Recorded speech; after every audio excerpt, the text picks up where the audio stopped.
Hello and welcome to another episode of the Uranium Market Minute. My name is Justin Hune. I'm your host. I'm the founder and publisher of the Uranium Insider Pro newsletter, the only investing newsletter that focuses solely on uranium and publishes on a regular monthly basis. Thank you kindly for tuning in. Really been appreciating all the support. If you're enjoying the content of this channel, please like this video, subscribe to this channel, hit that notification bell. You'll be reminded whenever we publish an episode, which is just about every day.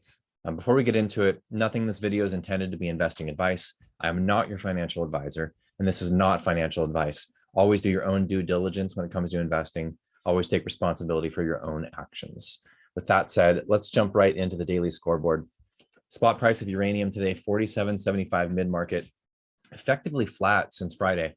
It bumped up a little bit overnight and in early trading this morning, only to tick back down. It looks like there's some trading action going on in the markets. Perfectly normal, perfectly healthy. On Friday, the Sprott Physical Uranium Trust took in only 1.3 million in fresh capital, but it was enough to push last week's total to over 90 million of new capital into the Sprott Physical Uranium Trust. They didn't buy any uranium on Friday, but they did buy last week a total of 1.75 million pounds. Came into the day with 49.6 million cash in the bank. They closed the week on Friday at a 2.2% premium to NAV. However, the trust did slide in today's trading, likely to end up less than 1% premium to NAV. Not sure if they issued any more shares into the market or did any purchasing today. We'll have to find out in a few hours. Since August 17th, when they launched their initial ATM, their at-the-market financing vehicle, Sprott Physical Uranium Trust has purchased 16.1 million total pounds of uranium, and they've raised 742.1 million in new capital. Astonishing.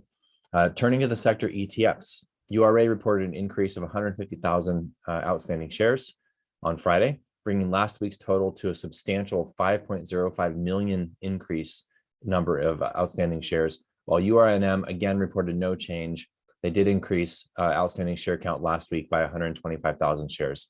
So basically what that means is combined between these two ETFs based on the outstanding share count increase, that was a mandated buying amount of over 102 million from URA, 12.1 million from the URNM last week alone. Now, again, these numbers have this reporting as a lag time. So all of this already happened essentially, but that is something to note based on the funds flow. We always look at those ETFs. Let's take a look at the charts. Starting off with URA, looking pretty choppy out there. Again, I highlighted this the last couple of market minutes. Really what we're looking for in the sector in a long-term bull market is that the up cycles have increasing volume, the selling has decreasing volume. That's exactly what we're seeing here. And now we have this chop happening here with URA.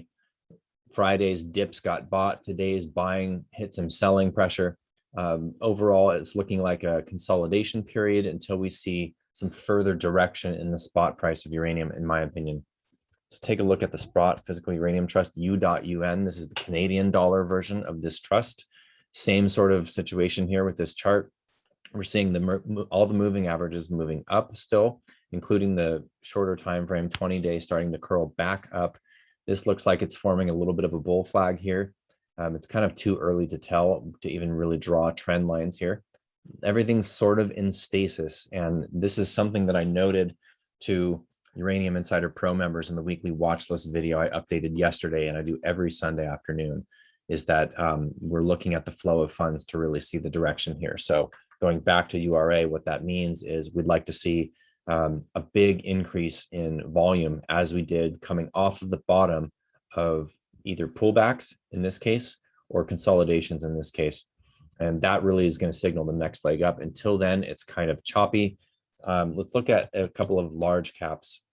Cameco green on the day, although the buying did hit some selling pressure as it tried to continue to move up. Decreasing volume here. Indicators sort of moving sideways. No real strong direction here. We're really looking to see that increase in volume for that next leg. So let's take a look at the mailbag and see if there's a question for us here today. Let's see.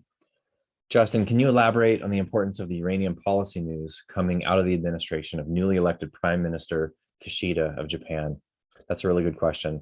So just a really brief backstory on the nuclear situation with Japan, if you're not already familiar, in March of 2011, the Fukushima disaster, the tsunami that was caused by the earthquake, the tsunami actually shut down the backup generators that were keeping the Fukushima reactors cool.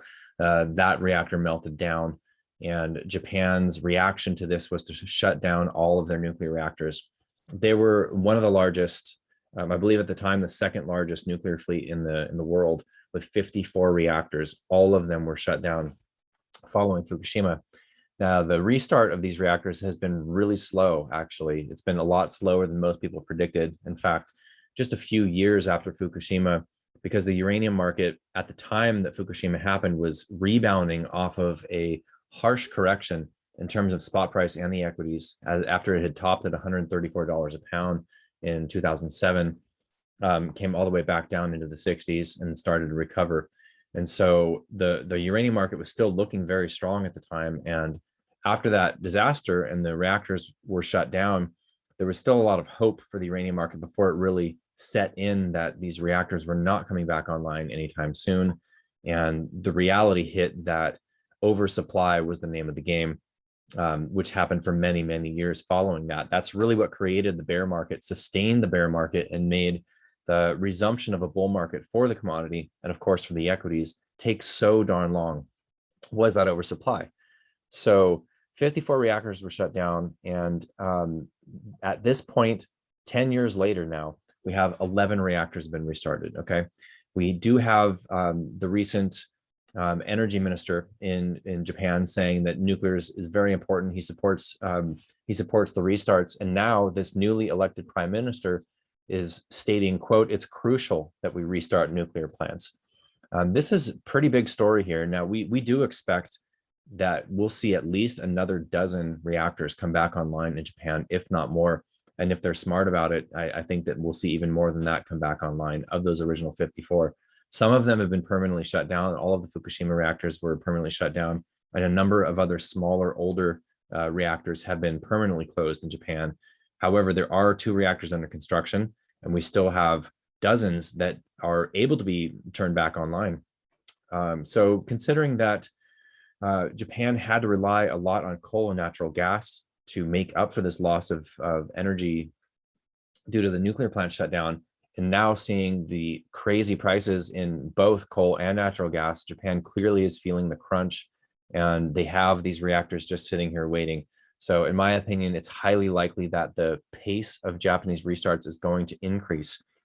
We're going to expand on this far more in next month's newsletter, November's newsletter for members. That'll be out on Tuesday, November 2nd, before the market opens.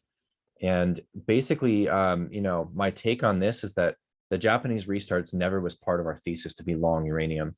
It was kind of just a bonus if it ever did accelerate, although we basically didn't bake that into the overall thesis. So again, this is yet another piece coming into the fundamental puzzle that is supportive of the overall thesis that is long uranium and nuclear energy in general.